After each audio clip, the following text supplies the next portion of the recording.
সকালে একটা পার্সেল এসে পৌঁছেছে। খুলে দেখি এক জোড়া জুতো। না, শত্রুপক্ষের কাজ নয়। এক জোড়া পুরনো ছেঁড়া জুতো পাঠিয়ে আমার সঙ্গে রসিকতার চেষ্টাও করেনি কেউ। চমৎকার ঝকঝকে বাঘের চামড়ার নতুন চটি, দেখলে চোখ জুড়িয়ে যায়। পায়ে দিতে লজ্জা বোধ হয় দস্তুর মতো, ইচ্ছে করে বিছানায় শুইয়ে রাখি। কিন্তু জুতো জোড়া পাঠালো কে? কোথাও অর্ডার দিয়েছিলাম বলেও তো মনে পড়ছে না। আর বন্ধুদের সব কটাকেই তো চিনি।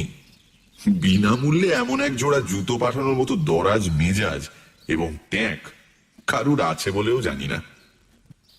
তাহলে ব্যাপারটা কি? খুব আশ্চর্য হব কিনা ভাবছি, এমন সময় একখানা সবুজ রঙের কার্ড চোখে পড়ল। উইথ বেস্ট কমপ্লিমেন্টস অফ রাজা বাহাদুর N.R. চৌধুরী, রামগঙ্গা এস্টেট। আর তখনই মনে পড়ে গেল, মনে পড়ল 8 মাস আগেকার এক আরণ্যক ইতিহাস, একটি বিচিত্র শিকার কাহিনী। রাজা বাহাদুরের সঙ্গে আলাপের ইতিহাসটা ঘোলাটে, সূত্রগুলো এলোমেলো। যতদূর মনে হয় আমার এক সহপাঠী তার এস্টেটে চাকরি করত। তারই যোগাযোগে রাজা বাহাদুরের এক জন্মবাসরে আমি একটা কাব্য সম্বর্ধনা জ্ঞাপন করেছিলাম। ঈশ্বরগুপ্তের অনুপ্রাস চুরি করে যে প্রশস্তি রচনা করেছিলাম তার দুটো লাইন এইরকম: ত্রিভুবন প্রভাকর ওহে প্রভাকর, গুণবান মহিয়ান হে রাজেন্দ্র বর, ভূতলে অতুল কীর্তি রামচন্দ্র সম, অরাতি দমন ওহে তুমি নিরুপম। কাব্য চর্চার ফললাভ হলো একেবারে নগদ নগদ। পড়েছি আকবরের সভাসদ আব্দুর রহিম খান খানান হিন্দি কবি বঙ্গের 4 লাইন কবিতা শুনে 4 লক্ষ টাকা পুরস্কার দিয়েছিলেন। দেখলাম সে নবাবী মেজাজের ঐতিহ্যটা গুণবান মহিয়ান অরাতি দমন মহারাজ এখনো বজায় রেখেছেন। আমার মতো দিনাতি দিনের উপরেও রাজ দৃষ্টি পড়ল। তিনি আমাকে ডেকে পাঠালেন, প্রায় চা খাওয়াতে লাগলেন। তারপর সামান্য একটা উপলক্ষ করে দামি একটা সোনার হাতঘড়ি উপহার দিয়ে বসলেন এক সময়। সেই থেকে রাজা বাহাদুর সম্পর্কে অত্যন্ত কৃতজ্ঞ হয়ে আছি আমি। নিছক কবিতা মেলাবার জন্য বিশেষণগুলো ব্যবহার করেছিলাম, এখন সেগুলোকেই মন প্রাণ দিয়ে বিশ্বাস করতে শুরু করেছি। রাজা বাহাদুরকে আমি শ্রদ্ধা করি, আর গুণগ্রাহী লোককে শ্রদ্ধা করাই তো স্বাভাবিক। বন্ধুরা বলে মো সাহেব, কিন্তু আমি জানি ওটা নিছক গায়ের জ্বালা। আমার সৌভাগ্যে ওদের ঈর্ষা, তা আমি পরোয়া করি না। নৌকা বাঁধতে হলে বড় গাছ দেখে বাঁধাই ভালো, অন্তত ছোটখাটো ঝড়ঝাপটার আঘাতে সম্পূর্ণ নিরাপদ। তাই মাস 8 আগে রাজা বাহাদুর যখন শিকারে তার সহযাত্রী হওয়ার জন্য আমাকে নিমন্ত্রণ জানালেন, তখন আমি ঠেলতে পারলাম না। কলকাতার সমস্ত কাজকর্ম ফেলে ঊর্ধ্বশ্বাসে বেরিয়ে পড়া গেল। তাছাড়া গোরা সৈন্যদের মাঝে মাঝে রাইফেল উঁচিয়ে শকুন মারতে দেখা ছাড়া শিকার সম্বন্ধে কোনো স্পষ্ট ধারণাই নেই আমার। সেদিক থেকেও মনের ভেতরে গভীর এবং নিবিড় একটা প্রলোভন ছিল।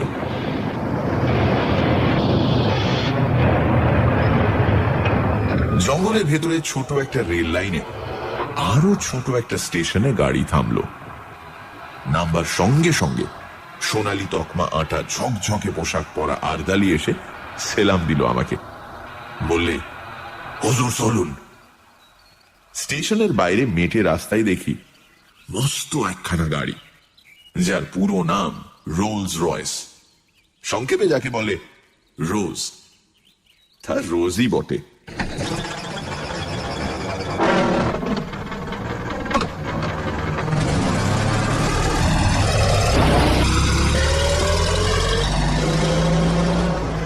মাটিতে চললো না রাজহাঁসের মতো হাওয়ায় ভেসে গেল সেটা ঠিক ঠাহর করে উঠতে পারলাম না। চামড়ার খটখটে গদি নয়, লাল মখমলের কুশন। হেলান দিতে সংকোচ হয়, পাছে মাথার সস্তা নারকেল তেলের দাগ ধরে যায়। আর বসবার সঙ্গে সঙ্গেই মনে হয় সমস্ত পৃথিবীটা নিচের মাটির ডেলার মতো গড়িয়ে যাক, আমি এখানে সুখে এবং নিশ্চিন্তে ঘুমিয়ে পড়তে পারি। হাঁসের মতো ভেসে চলল রোজ, মেটে রাস্তায় চলেছে, অথচ এতটুকু ঝাঁকুনি নেই। ইচ্ছে হলো একেবারে ঘাড় বার করে দেখি গাড়িটা ঠিক মাটি দিয়েই চলেছে না দুহাত ওপর দিয়ে উড়ে চলেছে ও চাকাগুলো। পথের দুপাশে তখন নতুন একটা জগতের ছবি, সবুজ শালবনের আড়ালে আড়ালে চা বাগানের বিস্তার, চকচকে উজ্জ্বল পাতার শান্ত শ্যামল সমুদ্র, দূরে আকাশের গায়ে কালো পাহাড়ের রেখা। ক্রমশ চা বাগান শেষ হয়ে এলো, পথের দুপাশে ঘন হয়ে দেখা দিতে লাগলো অবিচ্ছিন্ন শালবন। একজন আরদালি জানালো, হুজুর, ফরেস্ট এসে পড়েছে। ফরেস্টই বটে। পথের ওপর থেকে সূর্যের আলো সরে গেছে, এখন শুধু শান্ত আর বিষণ্ণ ছায়া। রাত্রির শিশির এখনো ভিজিয়ে রেখেছে পথটাকে।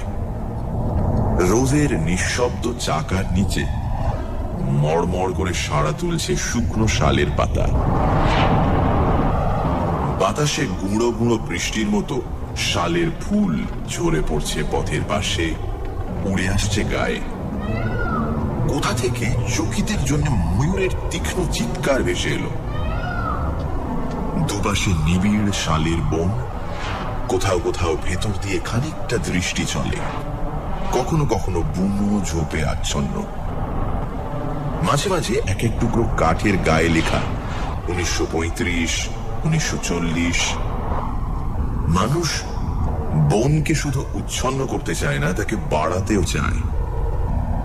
এইসব প্লটে বিভিন্ন সময় নতুন করে শালের চারা রোপণ করা হয়েছে, এ তারই নির্দেশ। বনের রূপ দেখতে দেখতে চলেছি। মাঝে মাঝে ভয় যে করছিল না এমন নয়, এই ঘন জঙ্গলের মধ্যে হঠাৎ যদি গাড়ির ইঞ্জিন খারাপ হয়ে যায় আর তাক বুঝে যদি লাফ মারে একটা বুনো জানোয়ার, তাহলে তাহলে পকেটের ফাউন্টেন পেনটা ছাড়া আত্মরক্ষার আর কোন অস্ত্র টস্ত্র সঙ্গে নেই। শেষটায় আর থাকতে না পেরে জিজ্ঞাসা করে বসলাম, রে, এখানে বাঘ আছে? ওরা অনুকম্পার হাসি হাসলো।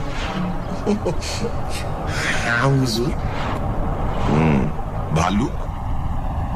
রাজা রাজরার সহবত, কাজেই যতটুকু জিজ্ঞাসা করব ঠিক ততটুকুই উত্তর। ওরা বলল, হ্যাঁ হুজুর। অজগর সাপ? জি মালিক। প্রশ্ন করার উৎসাহ ওই পর্যন্তই এসে থেমে গেল আমার। যেরকম দ্রুত উত্তর দিয়ে যাচ্ছে, তাতে কোনো প্রশ্নই যে না বলে আমাকে আশ্বস্ত করবে এমন তো মনে হচ্ছে না। যতদূর মনে হচ্ছিল গরিলা, হিপোপটেমাস, ভ্যাম্পায়ার কোনো কিছুই বাকি নেই। এখানে জুলু কিংবা ফিলিপিনোরাও বিষাক্ত বুমেরাং বাগিয়ে আছে কিনা এবং মানুষ পেলে তারা বেগুন পোড়া করে খেতে ভালোবাসে কিনা, এই জাতীয় একটা কুটিল জিজ্ঞাসাও আমার মনে জেগে উঠেছে ততক্ষণে, কিন্তু নিজেকে সামলে নিলাম। খানিকটা আসতেই গাড়িটা ঘস ঘস করে ব্রেক কষলো একটা। আমি প্রায় আর্তনাদ করে উঠলাম, কিরে বাঘ নাকি? আরদালিরা মুচকি হাসলো। না হুজুর, এসে পড়েছি। ভালো করে তাকিয়ে দেখি, সত্যিই তো এসে পড়েছি, সন্দেহ নেই। পথের বাঁ দিকে ঘন শালবনের ভেতরে একটুখানি ফাঁকা জমি, সেখানে কাঠের তৈরি বাংলো প্যাটার্নের একখানা দোতলা বাড়ি। এই নিবিড় জঙ্গলের ভেতর যেমন আকস্মিক, তেমনই অপ্রত্যাশিত। গাড়ির শব্দে বাড়িটার ভেতর থেকে 2-3 জন চাপরাশি বেরিয়ে এলো ব্যতিব্যস্ত হয়ে। এতক্ষণ লক্ষ্য করিনি, এবার দেখলাম বাড়ির সামনে চওড়া একটা গড়খাই কাটা। লোকগুলো ধরাধরি করে মস্ত বড় এক ফালি কাঠ খাদটার ওপর সাঁকোর মতো বিছিয়ে দিল। তারই ওপর দিয়ে গাড়ি গিয়ে দাঁড়ালো রাজা বাহাদুর N.R. চৌধুরীর হান্টিং বাংলোর সামনে।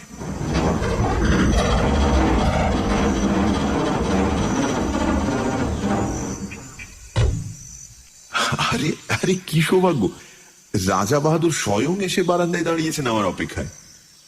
একগাল হেসে বললেন, আসুন আসুন, আপনার জন্য আমি এখনো চা পর্যন্ত খাইনি। শ্রদ্ধায় আর বিনয়ে আমার মাথা নিচু হয়ে গেল। মুখে কথা জোগালো না, শুধু বেকুবের মতো কৃতার্থের হাসি হাসলাম একগাল। রাজা বাহাদুর বললেন, এত কষ্ট করে আপনি যে আসবেন সে ভাবতেই পারিনি, বড় আনন্দ হলো। চলুন চলুন, ওপরে চলুন। এত গুণ না থাকলে কি আর রাজা হয়? একেই বলে রাজোচিত বিনয়। রাজা বাহাদুর বললেন, আগে স্নান করে রিফ্রেশড হয়ে আসুন, টি ইজ গেটিং রেডি। বয়, সাহব কো গোসলখানে में ले जाओ। 40 বছরের দাড়িওয়ালা বয়, নিঃসন্দেহে বাঙালি, তবু হিন্দি করে হুকুমটা দিলেন রাজা বাহাদুর, কারণ ওটাই রাজকীয় দস্তুর। বয় আমাকে গোসলখানায় নিয়ে গেল। আশ্চর্য, এই জঙ্গলের ভেতরেও এত নিখুঁত আয়োজন। এমন একটা বাথরুমে জীবনে আমি স্নান করিনি। ব্র্যাকেটে 3-4খানা সদ্য পাট ভাঙা নতুন তোয়ালে, 3টে দামি সোপ কেসে 3 রকমের নতুন সাবান, র্যাকে দামি দামি তেল, লাইম জুস, অতিকায় বাথটা উপরে ঝাঁঝরি, নিচে টিউবওয়েল থেকে পাম্প করে এখানে ধারা স্নানের ব্যবস্থা। একেবারে রাজকীয় কারবার। কে বলবে এটা কলকাতার গ্র্যান্ড হোটেল নয়?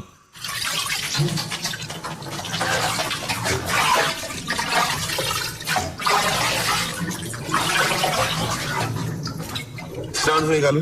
ব্র্যাকেটে ধোপ দুরস্ত করা ফরাস ডাঙ্গার ধুতি, সিল্কের লুঙ্গি, আদ্যির পাজামা। দামের দিক থেকে পাজামাটাই সস্তা মনে হলো, তাই পরে নিলাম। বয় বাইরেই দাঁড়িয়েছিল, নিয়ে গেল ড্রেসিং রুমে। ঘর জোড়া আয়না, পৃথিবীর যা কিছু প্রসাধনের জিনিস, কিছু আর বাকি নেই এখানে। ড্রেসিং রুম থেকে বেরুতে সোজা ডাক পড়ল রাজা বাহাদুরের লাউঞ্জে। রাজা বাহাদুর একখানা চেয়ারে চিত হয়ে শুয়ে ম্যানিলা চুরুট খাচ্ছিলেন। বললেন, আসুন, চা তৈরি। চায়ের বর্ণনা না করাই ভালো। চা, কফি, কোকো, ওভালটিন, রুটি, মাখন, পনির, চর্বিতে জমাট ঠান্ডা মাংস, কলা থেকে আরম্ভ করে পিচ পর্যন্ত প্রায় 10 রকমের ফল। সেই গন্ধমাদন থেকে যা পারি গোগ্রাসে গিলে চললাম আমি। রাজা বাহাদুর কখনো এক টুকরো রুটি খেলেন, কখনো একটু ফল, অর্থাৎ কিছুই খেলেন না, শুধু পর পর কাপ 3 চা ছাড়া।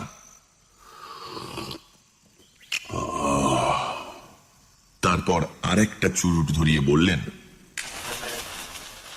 একবার জানলা দিয়ে চেয়ে দেখুন। দেখলাম। প্রকৃতির এমন অপূর্ব রূপ জীবনে আর দেখিনি। ঠিক জানলার নিচেই মাটিটা খাড়া 300-400 ফুট নেমে গেছে।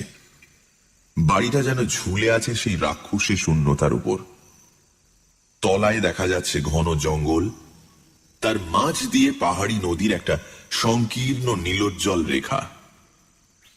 যতদূর দেখা যায় বিস্তীর্ণ অরণ্য চলেছে প্রসারিত হয়ে, তার সীমান্তে নীল পাহাড়ের প্রহরা। আমার মুখ দিয়ে বেরুল, চমৎকার। রাজা বাহাদুর বললেন, রাইট, আপনারা কবি মানুষ, আপনাদের তো ভালো লাগবেই। আমারই মাঝে মাঝে কবিতা লিখতে ইচ্ছে করে মশাই, কিন্তু নিচের ওই যে জঙ্গলটি দেখতে পাচ্ছেন, ওটি বড় সুবিধের জায়গা নয়। টেরাইয়ের ওয়ান অফ দি ফিয়ারসেস্ট ফরেস্টস, একেবারে প্রাগ ঐতিহাসিক হিংস্রতার রাজত্ব। আমি সভয়ে জঙ্গলটার দিকে তাকালাম। ওয়ান অফ দ্য ফিয়ারসেস্ট, কিন্তু ভয় পাওয়ার মতো কিছু তো দেখতে পাচ্ছি না। 400 ফুট নিচে ওই অতিকায় জঙ্গলটাকে একটা নিরবচ্ছিন্ন বেঁটে গাছের ঝোপ বলে মনে হচ্ছে। নদীর রেখাটাকে দেখাচ্ছে উজ্জ্বল একখানা পাতার মতো। আশ্চর্য সবুজ, আশ্চর্য সুন্দর। অফুরন্ত রোদে ঝলমল করছে অফুরন্ত প্রকৃতি। পাহাড়টা যেন গাঢ় নীল রং দিয়ে আঁকা। মনে হয় উপর থেকে ঝাঁপ দিয়ে পড়লে ওই স্তব্ধ গম্ভীর অরণ্য যেন আদর করে বুকে টেনে নেবে, রাশি রাশি পাতার একটা নরম বিছানার উপর। অথচ আমি বললাম, ওখানেই শিকার করবেন নাকি? খেপেছেন, নামবো কি করে? দেখছেন তো পেছনে 400 ফুট খাড়া পাহাড়। আজ পর্যন্ত ওখানে কোনো শিকারীর বন্দুক গিয়ে পৌঁছয়নি। তবে হ্যাঁ, ঠিক শিকার করি না বটে, আমি মাঝে মাঝে মাছ ধরি ওখান থেকে। মাছ ধরেন? আমি হাঁ করলাম। মাছ ধরেন কি রকম? ওই নদী থেকে নাকি? সেটা ক্রমশ প্রকাশ্য, দরকার হলে পরে দেখতে পাবেন।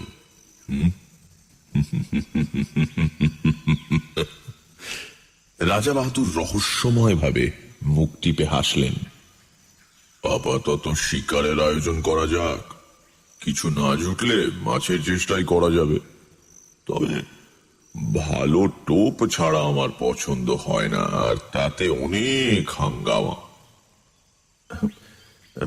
কিছু বুঝতে পারছি না। রাজা বাহাদুর জবাব দিলেন না, শুধু হাসলেন।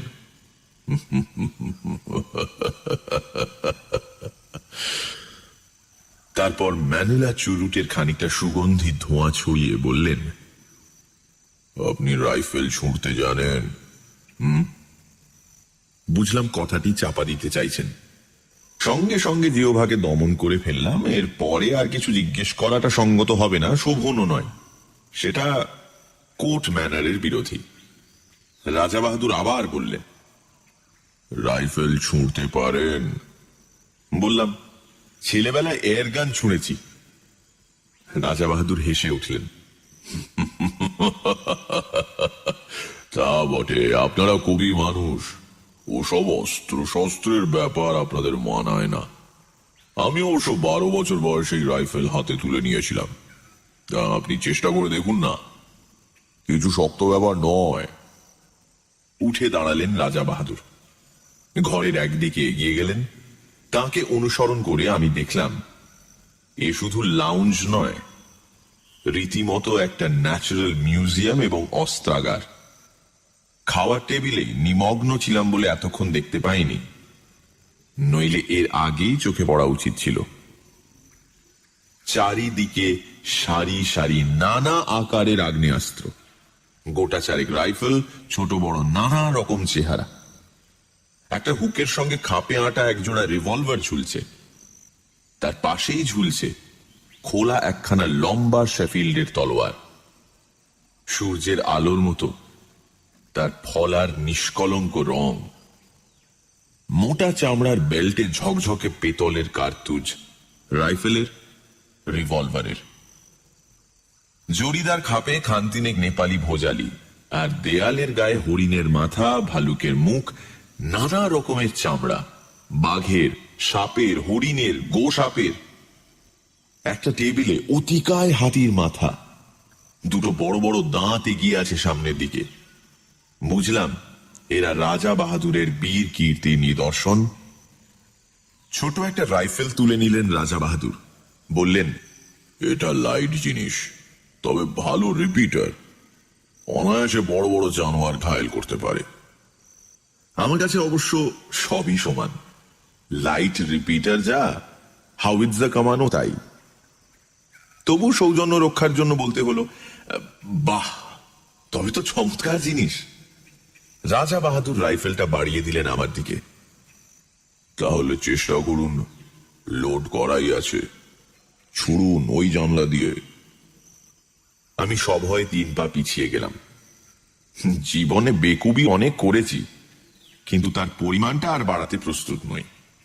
যুদ্ধ ফেরত এক বন্ধুর মুখে তার রাইফেল ছোঁড়ার প্রথম অভিজ্ঞতা শুনেছিলাম। পড়ে গিয়ে পা ভেঙে নাকি তাকে 1 মাস বিছানায় শুয়ে থাকতে হয়েছিল। নিজেকে যতদূর জানি, আমার ফাঁড়া শুধু পা ভাঙার উপর দিয়েই কাটবে বলে মনে হয় না। বললাম, ওটা এখন থাক, পরে হবে না হয়। রাজা বাহাদুর মৃদু কৌতুকের হাসি হাসলেন, বললেন, এখন ভয় পাচ্ছেন, কিন্তু একবার ধরতে শিখলে আর ছাড়তে চাইবেন না। হাতে থাকলে বুঝবেন কত বড় শক্তিমান আপনি। You can easily face all the rascals of. হঠাৎ তার চোখ ঝকঝক করে উঠল, মৃদু হাসিটা মিলিয়ে গিয়ে শক্ত হয়ে উঠল মুখের পেশিগুলো। And a rival. মুহূর্তে বুকের রক্ত হিম হয়ে গেল আমার। রাজা বাহাদুরের দু চোখে বন্য হিংসা। রাইফেলটা এমন শক্ত মুঠিতে বাগিয়ে ধরেছেন যেন সামনে কাউকে গুলি করবার জন্য তৈরি হচ্ছেন তিনি। উত্তেজনার ঝোঁকে আমাকেই যদি লক্ষ্য ভেদ করে বসেন, তাহলে আতঙ্কে দেওয়ালে ঠেস দিয়ে দাঁড়িয়ে গেলাম আমি। কিন্তু ততক্ষণে মেঘ কেটে গেছে। রাজা রাজড়ার মেজাজ। রাজা বাহাদুর হাসলেন। ওয়েল, পরে আপনাকে তালিম দেওয়া যাবে। সবই তো রয়েছে, যেটা খুশি আপনি ট্রাই করতে পারেন। চলুন এখন বারান্দায় গিয়ে বসা যাক। Let's have some energy. প্রাতরাশেই প্রায় বিন্ধু পর্বত উদরসাৎ করা হয়েছে, আর কি হলে এনার্জি সঞ্চিত হবে বোঝা শক্ত। কিন্তু কথাটা বলেই রাজা বাহাদুর বাইরের বারান্দার দিকে পা বাড়িয়েছেন, সুতরাং আমাকেও পিছু নিতে হলো। বাইরের বারান্দায় বেতের চেয়ার, বেতের টেবিল। এখানে ঢোকবার পর এমন সব বিচিত্র রকমের আসরে বসছি যে আমি প্রায় নার্ভাস হয়ে উঠেছি। তবু যেন বেতের চেয়ারে বসতে পেয়ে খানিকটা সহজ অন্তরঙ্গতা অনুভব করা গেল। এটা অন্তত চেনা জিনিস। আর বসবার সঙ্গে সঙ্গে বোঝা গেল এনার্জি কথাটার আসল তাৎপর্য কি। বেয়ারা তৈরি ছিল, ট্রেতে করে একটি ফেনিল ও গ্লাস সামনে এনে রাখলো। অ্যালকোহলের উগ্র গন্ধ ছড়িয়ে গেল বাতাসে। রাজা বাহাদুর স্মিত হাস্যে বললেন, চলবে? সবিনয়ে জানালাম, না। তবে বিয়ার আনবে? একেবারে মেয়েদের ড্রিঙ্ক? নেশা হবে না? না থাক, অভ্যেস নেই কোনোদিন। গুড কন্ডাক্টর প্রাইজ পাওয়া ছেলে। রাজা বাহাদুরের সুরে অনুকম্পার আভাস। আমি কিন্তু 14 বছরের বয়সেই প্রথম ড্রিঙ্ক ধরি। রাজা রাজরার ব্যাপার, সবই অলৌকিক। জন্মাবার সঙ্গে সঙ্গে কেউটের বাচ্চা, সুতরাং মন্তব্য অনাবশ্যক। ট্রে বারবার যাতায়াত করতে লাগলো। রাজা বাহাদুরের প্রখর উজ্জ্বল চোখ দুটো ঘোলাটে হয়ে এলো ক্রমশ। ফর্সা মুখ গোলাপি রং ধরল। হঠাৎ অসুস্থ দৃষ্টিতে তিনি আমার দিকে তাকালেন। আচ্ছা, বলতে পারেন আপনি রাজা নন কেন? এইরকম একটা প্রশ্ন করলে বোকার মতো দাঁত বের করে থাকা ছাড়া গত্যন্তর নেই। আমিও তাই করলাম। বলতে পারলেন না? না। আপনি মানুষ মারতে পারেন? এই আবার কিরকম কথা? আমার আতঙ্ক জাগলো। না। তাহলে বলতে পারবেন না।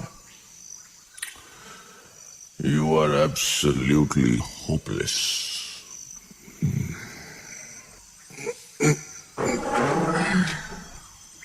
উঠে দাঁড়িয়ে ঘরের দিকে পা বাড়ালেন রাজা বাহাদুর। বলে গেলেন, I pity you. I pity you.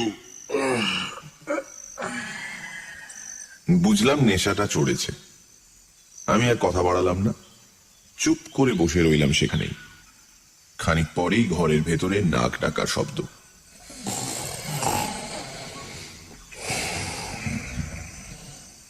তাকিয়ে দেখি তার লাউঞ্জের সেই চেয়ারটাই হাঁ করে ঘুমোচ্ছেন রাজা বাহাদুর। মুখের কাছে কতগুলো মাছি উঠছে ভন ভন করে।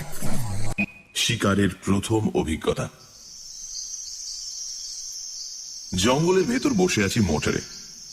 দুটো তীব্র হেডলাইটের আলো পড়েছে সামনের সংকীর্ণ পথে আর দুধারের শালবনে।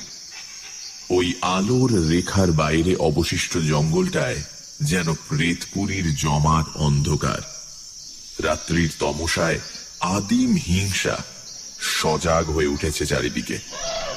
অনুভব করছি সমস্ত স্নায়ু দিয়ে এখানে হাতির পাল ঘুরছে দূরের কোনো পাহাড়ের পাথর গড়িয়ে গড়িয়ে।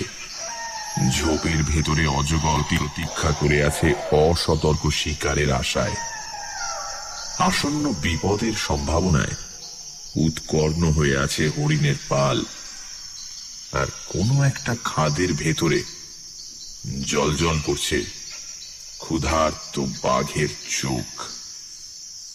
কালো রাত্রিতে জেগে আছে কালো অরণ্যের প্রাথমিক জীবন। রোমাঞ্চিত ভীত প্রতীক্ষায় চুপ করে বসে আছি মোটরের মধ্যে। কিন্তু হিংসার রাজত্ব শালবন ডুবে আছে একটা আশ্চর্য স্তব্ধতায়। শুধু কানের কাছে অবিশ্রান্ত মশার গুঞ্জন ছাড়া আর কোনো শব্দ নেই। মাঝে মাঝে অল্প বাতাস দিচ্ছে। শালের পাতায় উঠেছে এক একটা মৃত মর্মর। আর কখনো ডাকছে বনমূর্তি। ঘুমের মধ্যে পাখা ঝাপটাচ্ছে ময়ূর। মনে হচ্ছে এই গভীর ভয়ঙ্কর অরণ্যের প্রাণীগুলো যেন নিঃশ্বাস বন্ধ করে একটা নিশ্চিত কোনো মুহূর্তের প্রতীক্ষা করে আছে। আমরাও প্রতীক্ষা করে আছি। মোটরের মধ্যে নিঃসাড় হয়ে বসে আছি আমরা। একটি কথাও বলবার উপায় নেই। রাইফেলের নল ইঞ্জিনের উপরে বাড়িয়ে দিয়ে শিকারী বাঘের মতোই তাকিয়ে আছেন রাজা বাহাদুর। চোখ দুটো উগ্র প্রখর হয়ে আছে হেডলাইটের তীব্র আলোক রেখাটার দিকে। একটা জানোয়ার ওই রেখাটা পেরোবার দুঃসাহস করলেই রাইফেল গর্জন করে উঠবে। কিন্তু জঙ্গলের সেই আশ্চর্য স্তব্ধতা। অরণ্য যেন আজ রাত্রে বিশ্রাম করছে। একটি রাত্রের জন্য ক্লান্ত হয়ে জানোয়ারগুলো ঘুমিয়ে পড়েছে খাদের ভেতরে ঝোপের আড়ালে। কেটে চলেছে মন্থর সময়। রাজা বাহাদুরের হাতের রেডিয়াম ডায়াল ঘড়িটা একটা সবুজ চোখের মতো জ্বলছে। রাত 1:30 পেরিয়ে গেছে। ক্রমশ উসখুস করছেন উৎকীর্ণ রাজা বাহাদুর। না, হোপলেস, আজ আর পাওয়া যাবে না। বহু দূর থেকে একটা তীক্ষ্ণ গম্ভীর শব্দ, হাতির ডাক, ময়ূরের পাখা ঝাপটানি চলছে মাঝে মাঝে। এক ফাঁকে একটা পেঁচা চেঁচিয়ে উঠল। রাত্রি ঘোষণা করে গেল শিয়ালের দল। কিন্তু কোথায় বাঘ, কোথায় বা ভাল্লুক? অন্ধকার বনের মধ্যে দ্রুত কতগুলো ছুটন্ত খুরের আওয়াজ। পালিয়ে গেল হরিণের পাল। কিন্তু কোনো ছায়া পড়ছে না আলোকবৃত্তের ভেতরে। মশার কামড় যেন অসহ্য হয়ে উঠেছে। বৃথাই গেল রাতটা। রাজা বাহাদুরের কণ্ঠস্বরে পৃথিবীর সমস্ত বিরক্তি ভেঙে পড়ল। ডেভিলস লাক। সিটের পাশ থেকে একটা ফ্লাস্ক তুলে নিয়ে ঢক ঢক করে ঢাললেন গলাতে। ছড়িয়ে পড়ল উইস্কির কটু গন্ধ। Thank heavens! রাজা বাহাদুর হঠাৎ নড়ে বসলেন চকিত হয়ে। নক্ষত্র বেগে হাতটা চলে গেল রাইফেলের ট্রিগারে। শিকার এসে পড়েছে। আমিও দেখলাম বহু দূর থেকে আলোর রেখাটার ভেতর কি একটা জানোয়ার দাঁড়িয়ে আছে স্থির হয়ে। এমন একটা জোরালো আলো চোখে পড়াতে কেমন দিশেহারা হয়ে গেছে, তাকিয়ে আছে এই দিকে। দুটো জোনাকির বিন্দুর মতো চিকচিক করছে তার চোখ। রাইফেল থেকে হাত সরিয়ে নিলেন রাজা বাহাদুর, কিন্তু পর মুহূর্তে চাপা উত্তেজিত গলায় বললেন, থাক, আর ছুঁচোয় মারব। দুম করে রাইফেল গর্জন করে উঠল।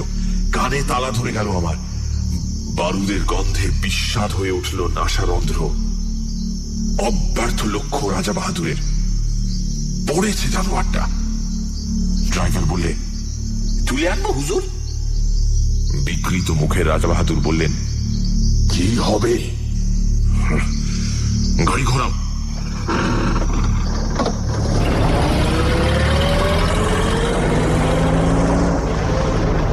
রেডিয়াম ডায়ালের সবুজ আলোয় রাত 3টে। গাড়ি ফিরে চলল হান্টিং বাংলোর দিকে। একটা ম্যানিলা চুরুট ধরিয়ে রাজা বাহাদুর আবার বললেন, কিন্তু কি আশ্চর্য, জঙ্গল যেন রসিকতা শুরু করেছে আমাদের সঙ্গে। দিনের বেলা অনেক চেষ্টা করেও দুটো একটা বন মুরগি ছাড়া আর কিছু পাওয়া গেল না, এমনকি একটা হরিণ পর্যন্ত নয়। নাইট শুটিং এ সেই অবস্থা। পরপর 3 রাত্রি জঙ্গলের নানা জায়গায় গাড়ি থামিয়ে চেষ্টা করা হলো, কিন্তু নগদ লাভ যা ঘটল তা অমানুষিক মশার কামড়।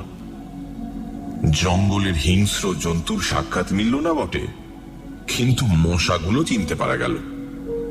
এমন সাংঘাতিক মশা যে পৃথিবীর কোথাও থাকতে পারে, এতদিন এ ধারণা ছিল না আমার। তবে মশার কামড়ের ক্ষতিপূরণ চলতে লাগলো গন্ধমাদন উজাড় করে। সত্যি বলতে কি, শিকার করতে না পারলেও মনের দিক থেকে বিন্দুমাত্র ক্ষোভ ছিল না আমার। জঙ্গলের ভেতরে এমন রাজসূয় যজ্ঞের আয়োজন কল্পনারও বাইরে। জীবনে এমন দামি খাবার কোনোদিন মুখে তুলিনি, এমন চমৎকার বাথরুমে স্নান করিনি কখনো। এত পুরু জাজিমের বিছানায় শুয়ে অস্বস্তিতে প্রথম দিন তো ঘুমোতেই পারিনি আমি। নিবিড় জঙ্গলের নেপথ্যে গ্র্যান্ড হোটেলে স্বাচ্ছন্দ্যে দিন কাটাচ্ছি। শিকার না হলেও কণামাত্র ক্ষতি নেই আমার। প্রত্যেক দিনই লাউঞ্জে চা খেতে খেতে 400 ফুট নিচেকার ঘন জঙ্গলটার দিকে চোখ পড়ে। সকালের আলো দিয়ে উদ্ভাসিত শ্যামলতা দিগন্ত পর্যন্ত বিস্তীর্ণ হয়ে আছে অপরূপ প্রসন্নতায়। One of the fiercest forests. শেষ হয় না। তাকিয়ে তাকিয়ে দেখি বাতাসে আকার অবয়বহীন পত্রাবরণ সবুজ সমুদ্রের মতো দুলছে। চক্র দিচ্ছে পাখির দল। এখান থেকে মৌমাছির মতো দেখায় পাখিগুলোকে। জানলার ঠিক নিচেই ইস্পাতের ফলার মতো পাহাড়ি নদীটার নীলিমোজ্জ্বল রেখা দুটো একটা নুড়ি ঝকমক করে মণিখণ্ডের মতো। বেশ লাগে। তারপরেই চমক ভাঙে আমার। তাকিয়ে দেখি ঠোঁটের কোণে ম্যানিলা চুরুট পুড়ছে। অস্থির চঞ্চল পায়ে রাজা বাহাদুর ঘরের ভেতর পায়চারি করছেন। চোখে মুখে একটা চাপা আক্রোশ, ঠোঁট দুটোয় নিষ্ঠুর কঠিনতা। কখনো একটা রাইফেল তুলে নিয়ে বিরক্তি ভরে নামিয়ে রাখেন, কখনো ভোজালি তুলে নিয়ে নিজের হাতের ওপর ফলাটা পরীক্ষা করেন, সেটার ধার। আবার কখনো বা জানলার সামনে খানিকক্ষণ স্থির দৃষ্টিতে তাকিয়ে থাকেন নিচের জঙ্গলটার দিকে। আজ 3 দিন থেকে উল্লেখযোগ্য একটা কিছু স্বীকার করতে পারেননি। ক্ষোভে তার দাঁতগুলো কড়মড় করতে থাকে। তারপরেই বেরিয়ে যান এনার্জি সংগ্রহের চেষ্টায়। বাইরের বারান্দায় গিয়ে হাঁক দেন, ব্যাগ। কিন্তু পরের পয়সায় রাজভোগ খেয়ে এবং রাজোচিত বিলাস করে বেশি দিন কাটানো আর সম্ভব নয় আমার পক্ষে। রাজা বাহাদুরের অনুগ্রহ একটি দামি জিনিস বটে, কিন্তু কলকাতায় আমার ঘর সংসার আছে, একটা দায়িত্ব আছে তা। সুতরাং চতুর্থ দিন সকালে কথাটা আমাকে পারতে হলো। বললাম, এবার আমাকে বিদায় দিন তাহলে। রাজা বাহাদুর সবে চতুর্থ পেগে চুমুক দিয়েছেন তখন তেমনি অসুস্থ আর রক্তাভ চোখে আমার দিকে তাকালেন। বললেন, আপনি যেতে চান? কাজকর্ম রয়েছে, কিন্তু আমার শিকার আপনাকে দেখাতে পারলাম না। সে না হয় আরেকবার হবে। চাপা ঠোঁটের ভেতরেই একটা গম্ভীর আওয়াজ করলেন রাজা বাহাদুর। আপনি ভাবছেন আমার ওই রাইফেলগুলো দেয়ালে ওই সব শিকারের নমুনা? ওগুলো সব ফার্স। আমি সন্ত্রস্ত হয়ে বললাম, না না, তা কেন ভাবতে যাব? শিকার তো খানিকটা অদৃষ্টের ব্যাপার। অদৃষ্টকেও বদলানো চলে। রাজা বাহাদুর উঠে পড়লেন। আমার সঙ্গে আসুন। দুজনে বেরিয়ে এলাম। রাজা বাহাদুর আমাকে নিয়ে এলেন হান্টিং বাংলোর পেছন দিকটাতে। ঠিক সেখানে, যার 400 ফুট নিচে টেরাইয়ের অন্যতম হিংস্র অরণ্য বিস্তীর্ণ হয়ে আছে। এখানে আসতে আরেকটা নতুন জিনিস চোখে পড়ল। দেখি কাঠের একটা রেলিং দেওয়া সাঁকোর মতন জিনিস সেই সীমাহীন শূন্যতার ওপরে প্রায় 15-16 হাত প্রসারিত হয়ে আছে। তার পাশে দুটো বড় বড় কাঠের চাকা, তাদের সঙ্গে দুজোড়া মোটা কাছি জড়ানো। ব্যাপারটা কি ঠিক বুঝতে পারলাম না। আসুন। রাজা বাহাদুর সেই ঝুলন্ত সাঁকোটার উপর গিয়ে দাঁড়ালেন। আমিও গেলাম তার পেছন পেছন। একটা আশ্চর্য বন্দোবস্ত। ঠিক সাঁকোটার নিচেই পাহাড়ি নদীটার রেখা, নুড়ি মেশানো সংকীর্ণ বালু তট তার দুপাশে, তাছাড়া জঙ্গল আর জঙ্গল।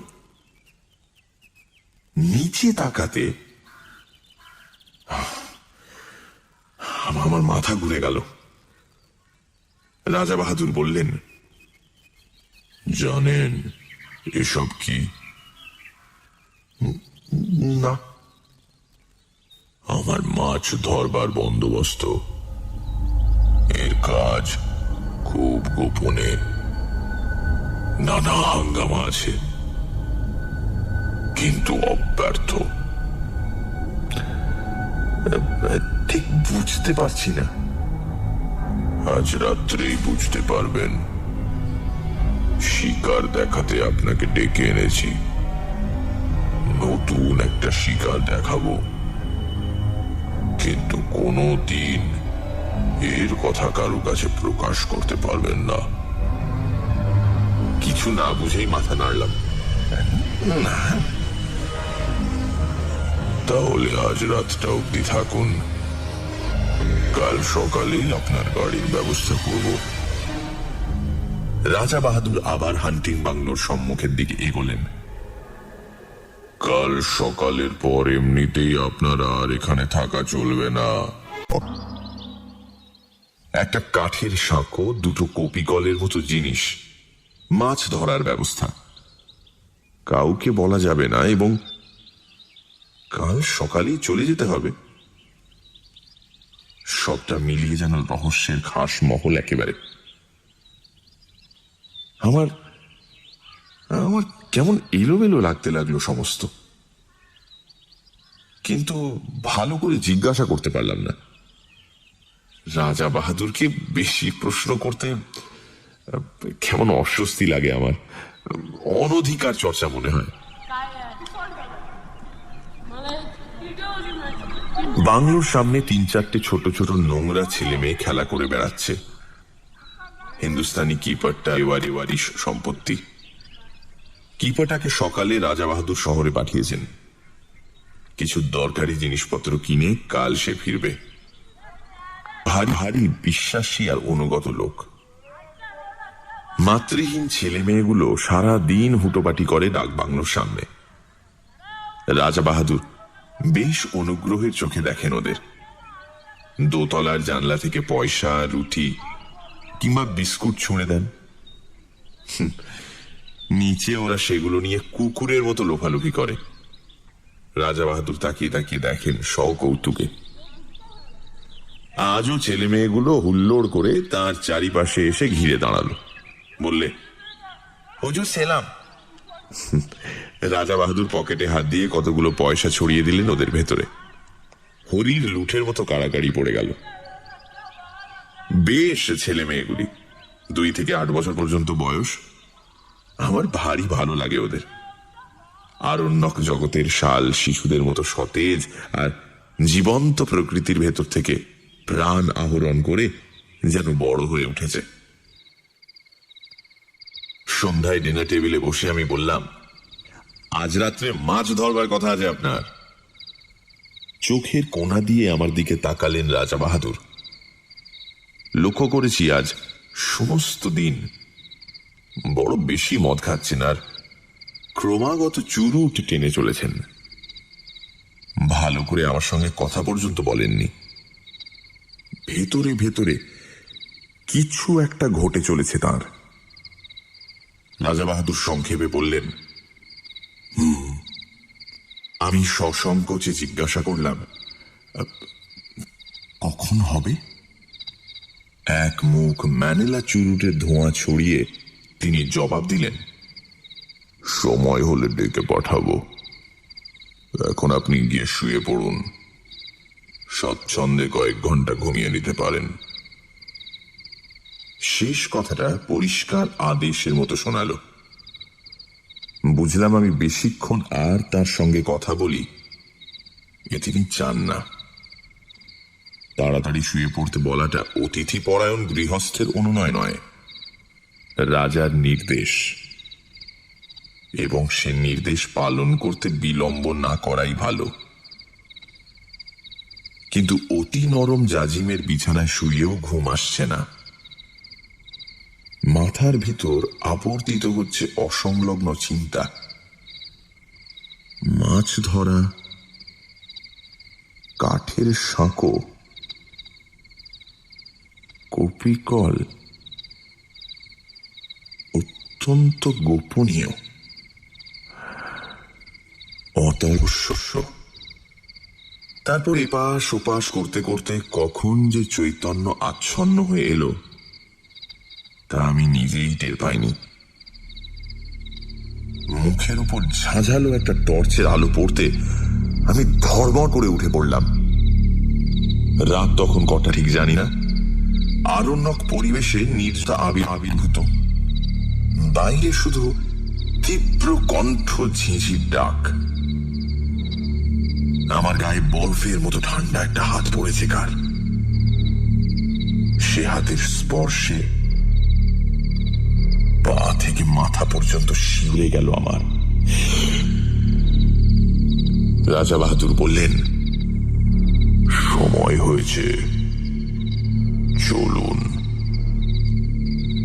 আমি কি বলতে যাচ্ছিলাম ঠোঁটে আঙুল দিলেন রাজা বাহাদুর।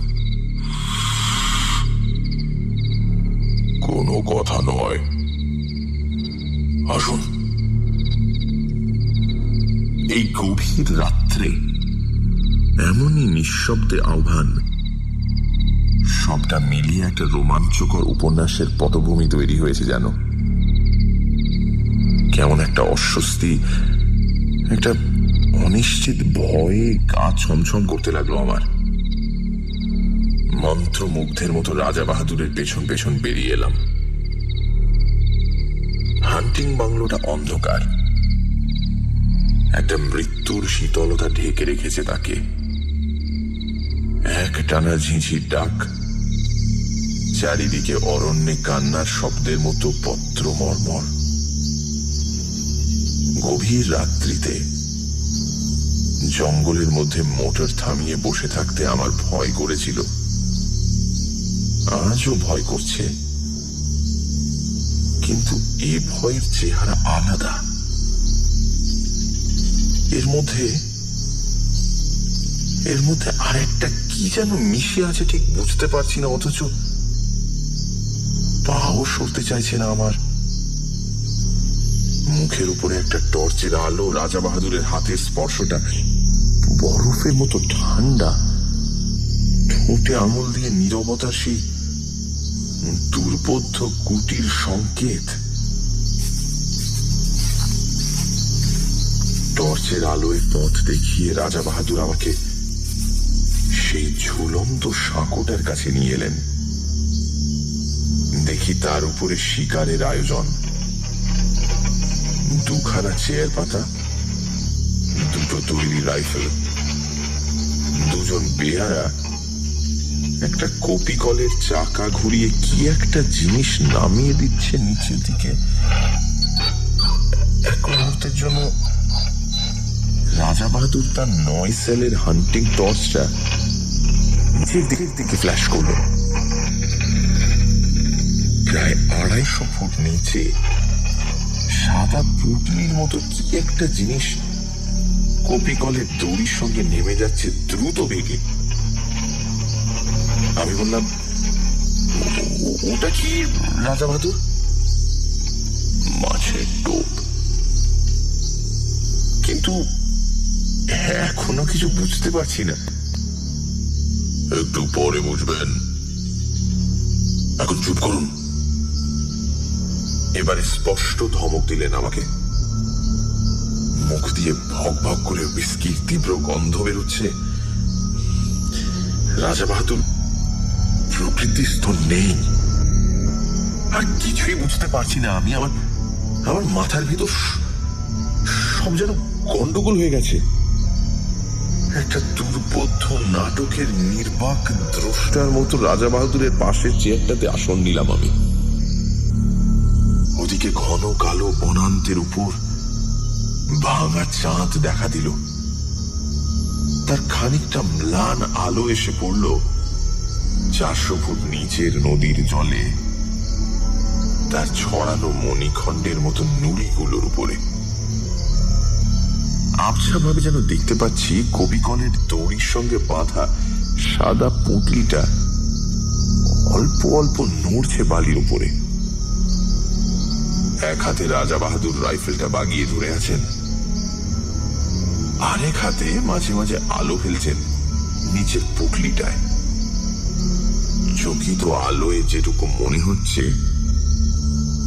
পুঁটলিটা যেন জীবন্ত, অথচ কি জিনিস কিছু বুঝতে পারছি না। এ নাকি মাছের টোপ? কিন্তু কি এ মাছ? আর এই কিসের টোপ? আবার সেই স্তব্ধতার প্রতীক্ষা। মুহূর্ত কাটছে, মিনিট কাটছে, ঘন্টা কাটছে। রাজা বাহাদুরের টর্চের আলো বারে বারে পিছলে পড়ছে নিচের দিকে। দিগন্ত প্রসার হিংস্র অরণ্য ভাঙা ভাঙা জ্যোৎস্নায় দেখাচ্ছে তরঙ্গিত একটা সমুদ্রের মতো। নিচের নদীটা ঝকঝক করছে যেন একখানা খাপ খোলা তলোয়ার। অবাক বিস্ময়ে আমি বসে আছি। মিনিট কাটছে, ঘন্টা কাটছে, টোপ ফেলে মাছ ধরছেন রাজা বাহাদুর, অথচ সব ধোঁয়াটে লাগছে আমার। কান পেতে শুনছি ঝিঝির ডাক, দূরে হাতির গর্জন, শালপাতার মর্মর। এই প্রতীক্ষার তত্ত্ব আমার কাছে দুর্বোধ্য। শুধু উইস্কি আর ম্যানেলা চুরুটের গন্ধ এসে লাগছে আমার। মিনিট কাটছে, ঘন্টা কাটছে, রেডিয়াম ডায়াল ঘড়ির কাঁটা চলেছে ঘুরে। ক্রমশ যেন সম্মোহিত হয়ে গেলাম, ক্রমশ যেন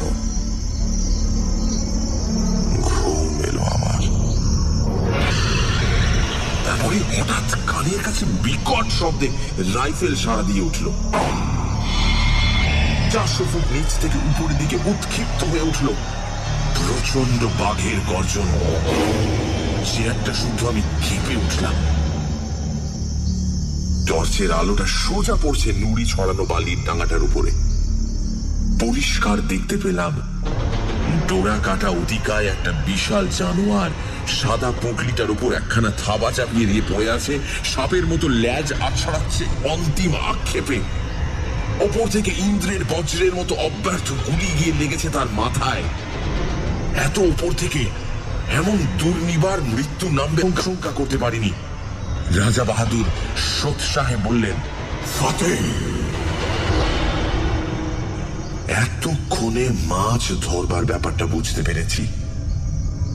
সোৎসাহে সোল্লাসে বললাম, মাছ তো ধরলেন, ডাঙায় তুলবেন কেমন করে? ওই কপি কল দিয়ে। এই জন্যই তোরবার ব্যবস্থা। ব্যাপারটা যেমন বিচিত্র তেমনই উপভোগ্য। আমি রাজা বাহাদুরকে অভিনন্দিত করতে যাব এমন সময় পরিষ্কার শুনতে পেলাম শিশুর গোঙানি, ক্ষীণ অথচ নির্ভুল। এ কিসের শব্দ? 400 ফুট নিচ থেকে ওই শব্দটা আসছে। হ্যাঁ, কোনো ভুল নেই। মুখের বাঁধন খুলে গেছে, কিন্তু বড় দেরিতে। আমার রক্ত হিম হয়ে গেল, আমার চুল খাড়া হয়ে উঠল। আমি পাগলের মতো চিৎকার করে উঠলাম, রাজা বাহাদুর, একটু আপনার কি দিয়ে আপনি মাছ ধরলেন? চুপ! একটা কালো রাইফেলের নল আমার বুকে ঠেকালেন রাজা বাহাদুর। তারপরেই আমার চারিদিকে পৃথিবীটা পাক খেতে খেতে হাওয়ায় গড়া একটা বুদবুদের মতো শূন্যে মিলিয়ে গেল। রাজা বাহাদুর চাপটে না ধরলে 400 ফুট নিচেই পড়ে যেতাম হয়তো।